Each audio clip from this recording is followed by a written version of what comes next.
자, 오늘 본문에 나오는 사사시대의 이스라엘 백성들은 지금 집단적으로 우울 현상을 겪고 있습니다. 이거는 어느 집단 사회에서 어느 특정한 사람 몇몇이 아니에요. 이거는 이스라엘 전체가 지금 집단 우울에 빠져 있고 분노와 절망감에 빠져 있었습니다. 이들의 육체적 심리적 고통의 원인 제공자는 미디안 족속이었습니다. 오늘 우리 1절 말씀을 같이 한번 읽어볼까요? 시작. 이스라엘 자손이 또 여호와의 목전에 악을 행하였으므로 여호와께서 7년 동안 그들을 미디안의 손에 넘겨주셨다. 자그마치 몇 년이라고요? 7년입니다. 여러분, 지금 우리가 코로나로 인해서 지금 1년 지나고 2년 차 지금 이제 엄밀한 의미에서 따져보면 지금 한 1년 딱 지나가는 겁니다. 코로나가 언제 끝날지는 지금 정확하게 알 수가 없어요. 적어도 한 1년에서 2년 정도 이 코로나 상황이 진행되지 않겠나 우리가 지금 추측을 하고 있죠. 근데 여러분, 자그마치 몇 년이라고요? 7년입니다. 7년 동안 이 미디안의 소나기에서 벗어나지 못한 채 그들에게 계속적인 고통을 받고 있었다는 거죠. 자, 그런데 문제는 뭐냐면 이들이 지금 고통받고 있는 그 원인을 따져볼 때 겉으로 볼 때는 지금 미디안이 문제예요. 근데 그 속안을 가만히 들여다보면은 이스라엘이 하나님 목전에 범죄하고 악을 행함으로 하나님께서 이스라엘을 미디안의 손에 넘기셨다고 말씀을 하고 있어요. 그러니까 이 문제의 근본적인 원인이 사실은 미디안에게 있는 줄 알았는데 알고 보면 이스라엘 자신들 내부에 있었던 겁니다. 그들이 하나님을 떠났어요. 그들이 우상을 숭배하고 하나님이 보시기에 이건 더 이상 하나님께서 참고 넘어갈 수가 없을 만큼 그들이 악이 그냥 끝까지 차 있었다는 얘기입니다.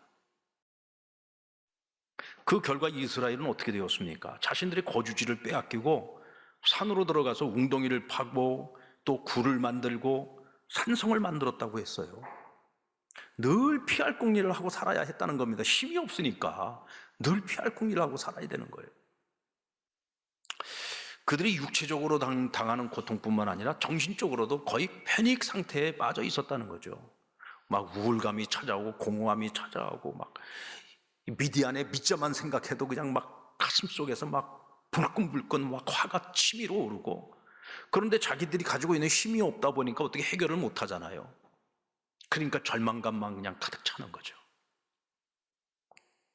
근데 이런 상황 속에서 6절 말씀해 보면은 미디안이 아말렉과 동방의 부족들과 연합을 해서 마치 메뚜기처럼 올라와가지고 엄청난 숫자가 올라와가지고 이참에 이스라엘을 완전히 가나안 땅에서 다 멸절시켜버릴 그런 계획을 가지고 쳐들어왔다는 거예요.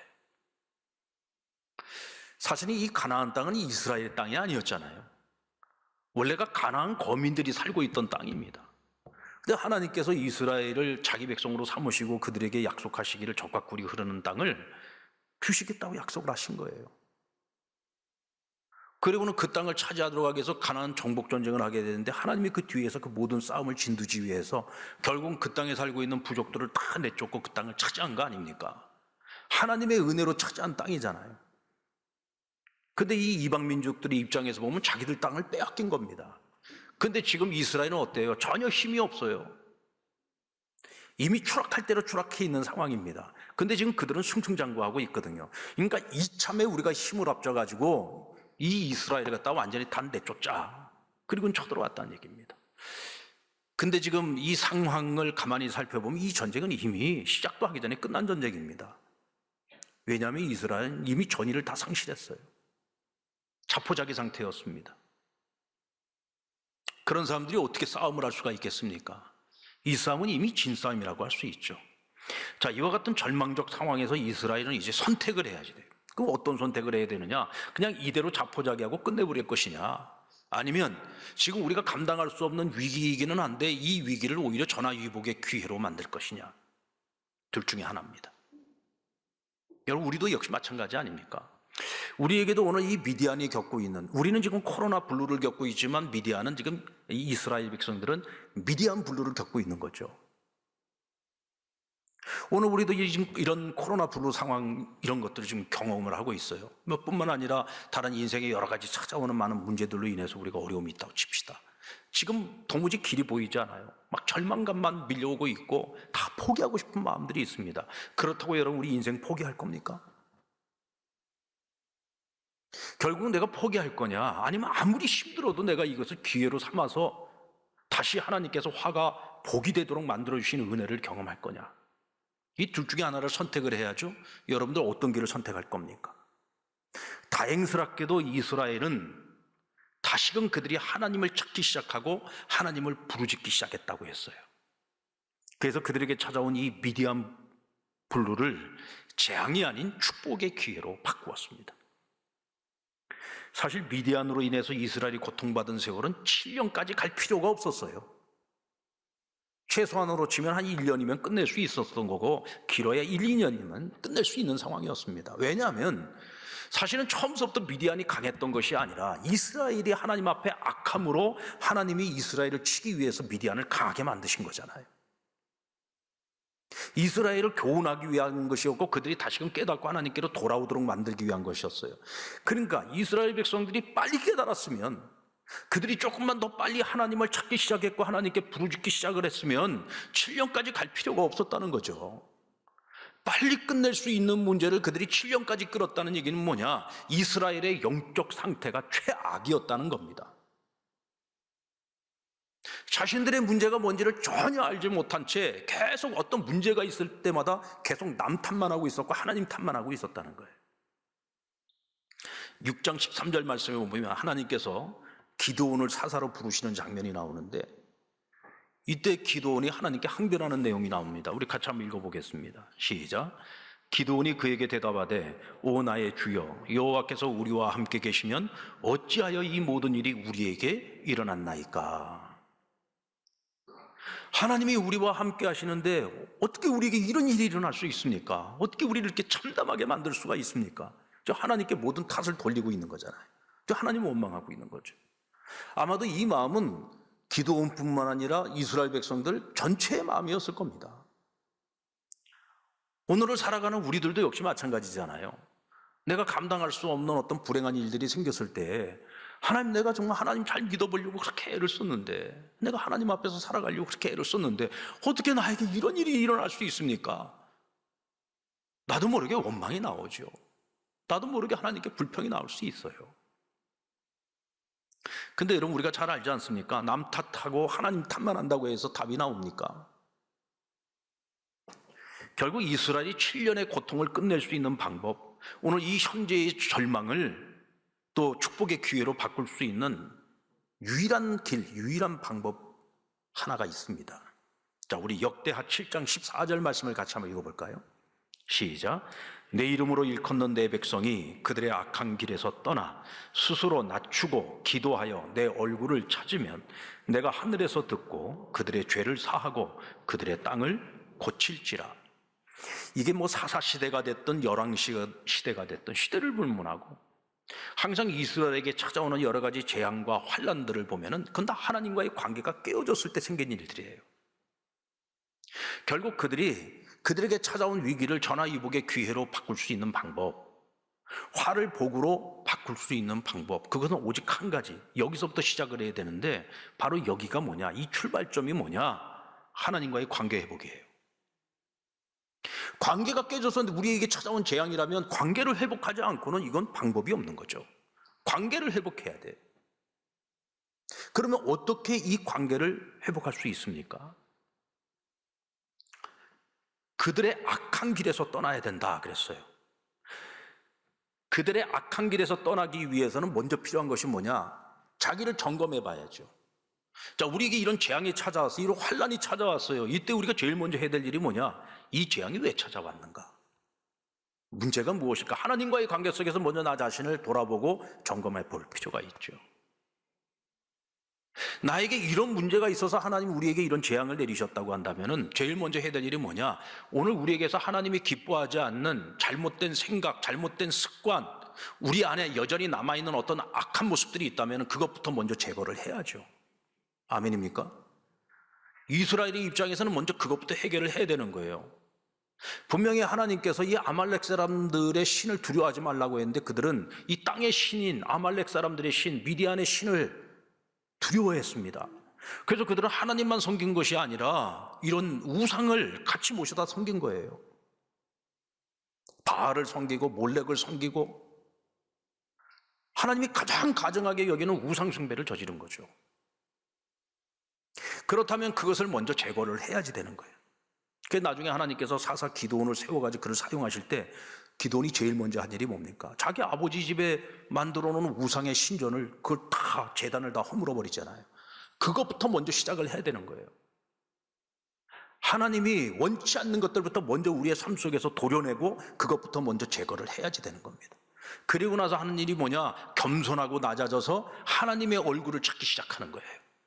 지금까지 열심히 세상 사람들을 쫓았어요. 이스라엘 백성들은 이 미디안 사람들이나 이방 사람들이 좋아 보이는 것들을 열심히 쫓아갔던 겁니다. 오늘 우리의 삶이라고 한다면 하나님이 기뻐하지 않는 것, 오늘 우리가 하나님의 가치관을 가지고 성경적 가치관을 가지고 살아야 되는데 세상 사람들과 똑같이 세상 가치관을 가지고 살았다면 우리가 그것을 버리고 이제는 하나님 나라의 가치관, 성경적 가치관을 가지고 살려고 애를 써야죠. 그리고 열심히 하나님을 찾아야 되는 거예요. 그리고 하나님의 말씀 앞에 청종하는 삶을 살아가야 됩니다. 자, 근데 오늘 본문 7절로 8절의 말씀을 보면은요, 이스라엘이 미디안으로부터 말미암아 여호와께 부르짖었더니 여호와께서 이스라엘 자손에게 응답을 해주시는데 어떤 응답을 주셨느냐 하면 한 선지자를 보냈다고 했습니다. 미디안의 손에서 우리를 구원해달라고 그렇게 간곡히 요청을 하는데 한 용사를 보내가지고 그들을 구원한 것이 아니라 한 선지자를 보냈어요. 나중에 하나님께서 사사 기드온을 세워서 이스라엘을 미디안 손에서 건져내시긴 하지만 그보다 먼저 하신 일이 뭐냐면 한 선지자를 보냈다 그랬어요. 근데 이름이 안 나와요. 이름이 안 나왔다는 얘기는 무슨 얘기냐면 당시 이름만 들어도 다 알만한 유명한 선지자를 보낸 것이 아니라 무명의 선지자를 보냈다는 뜻입니다. 왜 그렇게 하셨을까요? 왜 사사 기드온을 세워서 일을 하시기 전에 먼저 한 선지자를 먼저 보냈던 것일까요? 그것도 무명의 선지자를. 하나님께서는 이스라엘이 더 낮아지기를 원했던 거예요. 더 겸손해지기를 원했던 겁니다.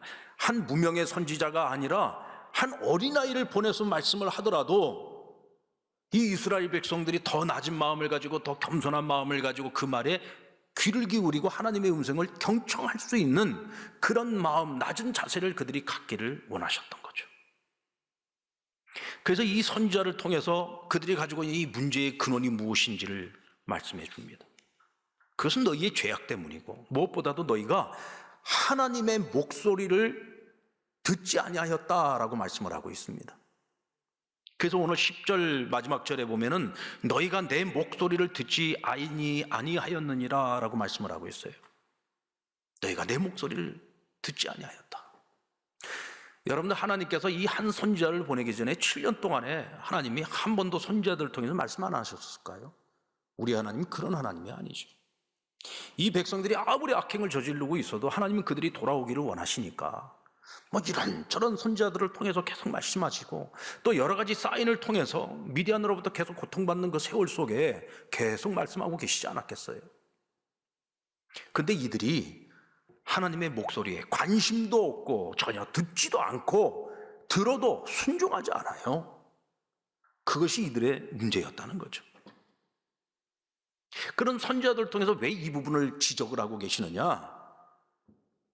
내가 미디안의 이 문제를 해결을 해준다고 할지라도 너희가 내 목소리를 청종하는 이 문제를 해결하지 않으면 이 악순환은 계속될 수밖에 없다는 거예요. 그런데 하나님의 이 우려가 사사시대 350년 동안 계속 같은 패턴이 반복되지 않습니까? 하나님 앞에 범죄해서 하나님이 다른 민족을 들어가지고 그들을 벌하시고 그러면 또 그들이 힘드니까 또 하나님을 찾고 회개하면 하나님이 사사를 보내서 그들을 또 구원해내세요. 등 따시고 배불러지면 또 하나님의 은혜를 좀 잃어버릴 만하면 또다시 범죄하기 시작하고 우상 숭배하고 이런 일들이 계속 반복되는 게 350년 동안은 그 짓을 한 겁니다. 지금 오늘 이 본문의 사건은 사사시대 초기 사건이에요. 그러니까 이 사건 그 이후에도 이스라엘의 역사는, 이 사사시대의 역사는 이런 일들이 계속 반복된 거예요. 하나님이 그것을 우려하시면서 너희가 내 목소리를 청종하지 않는 것이 가장 큰 문제야. 이 문제부터 해결을 해야 돼 라고 말씀을 하고 있는 거죠. 여러분, 이것은 오늘 우리의 형편도 다르지 않습니다. 불가항력적인 시련이 우리 앞에 찾아와서 지금 우리가 우울하고 분노하고 지금 낙심하고 있어요. 그렇다고 해서 우리가 남 탓을 하고 하나님 탓만 한다고 해서 답이 나옵니까? 이거 절대로 문제 해결되지 않습니다. 오히려 이런 상황이야말로 우리가 하나님 앞에서 나 자신을 정직하게 돌아볼 수 있는 기회로 삼아야 되고, 오늘 우리 안에 버릴 것이 있으면 버리고, 제거할 것이 있으면 제거하고, 도려낼 것이 있으면 도려내고, 우리가 다시금 하나님을 열심히 찾아야 돼요. 우리가 나도 모르는 세대가 세상을 열심히 닮아가고 있었고 세상을 열심히 쫓아가고 있었다면 이제는 빨리 발걸음을 돌려서 하나님을 향해야지 돼요. 자, 그리고 또 하나의 길이 있습니다. 그것은 감사를 회복하는 겁니다. 감사를 회복하시. 블루와 레드 블랙의 마수에 걸려있는 사람들의 공통적인 특징이 뭐냐? 감사를 잃어버렸다는 겁니다. 우리의 마음과 생각과 입술에 감사가 없어. 그러니까 감사가 없으면 당연히 나올 게 뭐예요? 원망과 불평이 나오고 탄식이 나오고 절망이 나오고 부정적인 말이 나오고, 그런 말들은 말 그대로 되죠. 안 될 거라고 얘기를 하면 안 될 수밖에 없는 거고, 망할 거라고 얘기하면 망할 수밖에 없는 거고. 이럴 때 우리가 생각의 전환이 필요한 건데 이 생각의 전환을 하지 못하고 불평과 원망에 그냥 푹 빠져서 살아가는 사람들이 있어요.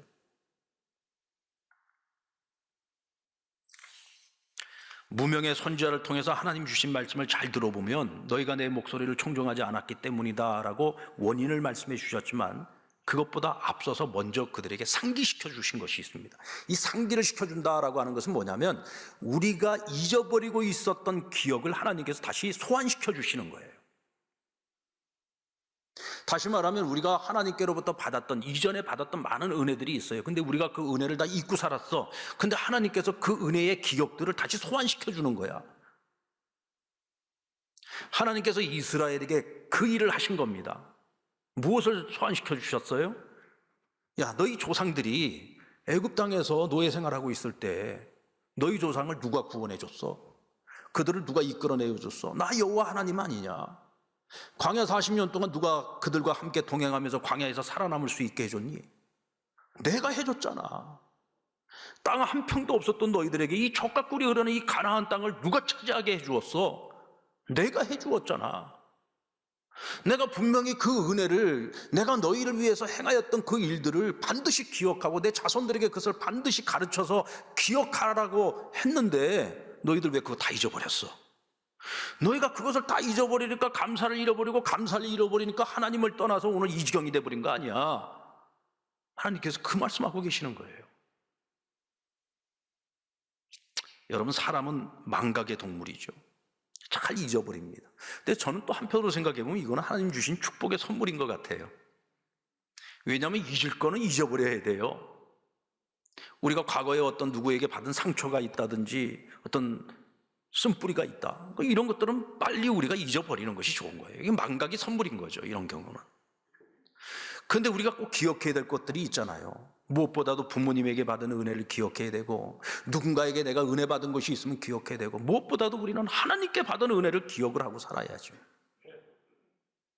은혜를 기억을 해야 감사하며 살 것 아닙니까? 그런데 받은 은혜를 다 잊고 사니까 늘 불평거리만 눈에 보이고, 그래서 우리 입술에서 날마다 불평과 원망과 그리고 부정적인 말들이 나오는 거예요. 근데 이게 앞으로 맨날 감사하고 살아야지, 이게 마음만 먹는다고 이게 잘 되지를 않아요. 왜냐하면 그만큼 우리가 의지가 연약한 사람들이라서 그렇습니다. 그럼 우리가 어떻게 해야지 되느냐? 우리가 늘 하나님의 은혜를 기억하고 감사하는 삶을 살아갈 수 있도록 우리의 삶의 구조와 패턴을 스스로가 조정을 해나가야 돼요. 다시 말하면 훈련이 필요하다는 거예요. 훈련. 그냥 가만히 있으면 되는 게 아니에요. 이거는 내가 노력을 해야 되는 겁니다. 이것이 하나의 습관이 되도록. 이를 위해서 저는 여러분들에게 이렇게 한 가지를 도전하고 싶습니다. 여러분들 매일 아침마다 말씀 묵상하시고, 묵상한 것을 가지고 묵상 기도를 꼭 드리세요. 아침에 기도할 때에는 특별히 내가 말씀 묵상한 그 내용을 하나님 말씀만 붙들고서 한번 기도를 해보십시오. 우리가 말씀 묵상을 할 때 어떻게 묵상을 합니까? 말씀 묵상은요, 그 본문의 말씀을 통해서 하나님이 어떤 분이신지를 내가 깨닫고 배우는 거예요. 그래서 하나님이 어떤 분이신지를 내가 깨달으면 내 하루를 살아가는 내 삶 속에서 오늘 깨달은 그 하나님이 나의 삶에 동행해 주시는 것을 내가 순종하며 살아갈 때 경험하는 거죠. 그래서 믿음의 증거들이 쌓여가는 겁니다. 믿음의 증거가 쌓여간다는 얘기는 무슨 얘기냐면 우리가 묵상의 삶을 살아간다는 얘기예요. 묵상은 내가 하나님이 어떤 분이신지를 배우고 깨닫는 것으로 끝나는 것이 아니라 그 하나님을 붙들고 순종하면서 하루를 온전히 살아가는 것을 묵상이라고 말하죠. 바울과 실라가 빌립보성에서 선교를 하는데 한 귀신 들려가지고 점치는 아이를 만났어요. 그 영혼이 너무 불쌍한 거야. 그래가지고 바울과 실라가 그 아이에게서 귀신을 내쫓아줍니다. 근데 이 아이 뒤에 악덕 포주들이 있어가지고 이 아이가 귀신 들려서 점을 치는 것으로 버는 돈을 이들이 갈취하는 거예요. 근데 아이에게서 귀신이 나가고 나니까 더 이상 돈벌이가 안 되네. 그래서 이 사람들이 연합을 해가지고 바울과 실라에게 없는 죄를 뒤집어 씌워서 거의 죽도록 매를 맞게 했어요. 그리고는 지하 감옥에 착고에 채워진 채 갇히지 않습니까? 자, 우리 바울과 실라의 입장에서 한번 생각해 봅시다. 얼마나 기가 막히겠습니까? 본래는 2차 선교여행 때 소아시아로 가려고 했던 그 발걸음을 누가 막았어요? 하나님이 막으셨어. 이 마게도니아 첫 번째 성인 빌립보 성에 누가 보냈습니까? 하나님께서 보내신 거예요. 복음 전하는 일 누가 맡긴 거예요? 하나님께서 맡기신 거예요. 사실 자신들이 하기는 했지만은 이 아이에게서 귀신을 내쫓아준 건 누가 한 거예요? 이것도 하나님이 하신 거예요. 지금 좋은 일 했어요? 하나님의 일을 했어요. 그럼 하나님이 다 막아주셔야지. 하나님이 막아주셔야지요. 왜 그들을 이렇게 사지로 몰아넣는 거예요? 왜 그들을 이렇게 이유 없이 매를 맞게 만드는 거예요? 왜 감옥에 갇히게 만드는 거예요? 얼마나 하나님이 원망스럽고 하나님께 충분히 불평할 만하지 않겠습니까? 그리고 지금 고생은 누가 다 하고 있어요? 지금 바울과 실라가 다 하잖아요. 자, 그런데 그들이 어떻게 했습니까? 오늘 보니까 한밤중에 그들이 함께 하나님 앞에 기도하고 그들이 찬양했다 그랬어요. 도저히 감사할 수 없는 그 상황 속에서 그들은 기도하고 하나님을 찬양했어요. 감사의 사람들이었던 거죠. 그때 기적이 일어납니다. 갑자기 지진이 일어나고 착고가 풀리고 옥문이 열리는 거예요. 근데 그것도 그들은 자기들이 살 길로 찾지 않고 오히려 스스로 목숨을 끊으려고 했던 간수장을 말리고 그 집에 가서 그 집 사람들에게 다 복음을 전해가지고 전부 예수 믿게 만들지 않았습니까? 오히려 복음 전할 기회로 삼았죠.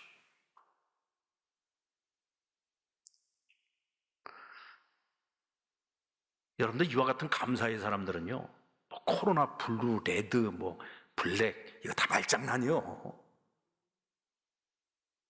이런 게 어디 있어요? 뭐 어디 이런 것들이 이런 감사의 사람들을 갖다가 쓰러뜨리고 넘어뜨릴 수 있겠어요? 와서 건드리지도 못하는 거죠. 왜요? 이런 사람들은 늘 감사로 충만하니까 성령 충만한 거죠. 늘 내 안에 계신 성령님의 다스리심을 받는데 어떻게 이런 사람들을 건드릴 수 있겠어요? 근데 참 심각한 것은 오늘날 우리 예수 믿는 사람들 중에서도 지금 이 코로나 상황에서 이런 코로나 블루에 빠져서 지금 헤어나오지 못하고 있는 이들도 많이 있다는 거예요. 힘들어하고 괴로워하고.